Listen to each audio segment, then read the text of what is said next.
বোবায় ধরা বা বোবা ভূতে ধরা এই কথাটার সঙ্গে অনেকেই পরিচিত। অনেকেই বললে ভুল হবে, বেশিরভাগ মানুষই পরিচিত।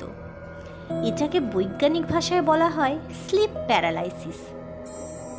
আচ্ছা, যাদের সাথে এই ঘটনা ঘটেছে তারা একটু ভাবুন তো, সে সময় ঠিক কী অনুভূতি হয়।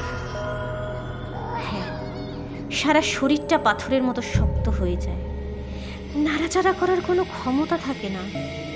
সর্বশক্তি দিয়ে চিৎকার করলেও গলা দিয়ে কোনো কণ্ঠস্বর বের হয় না। আরে যেন মনে হয় একটা অদ্ভুত ছায়া মূর্তি ঠিক পাশে এসে শুয়েছে আর ফ্যাল ফ্যাল করে আমার দিকে চেয়ে আছে।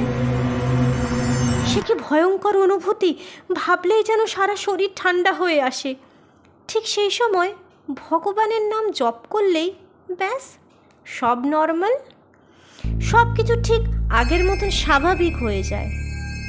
আচ্ছা, ভগবানের নাম নিলেই কেন স্লিপ প্যারালাইসিস ঠিক হয়ে যায়? তার উত্তর কি আপনাদের জানা আছে?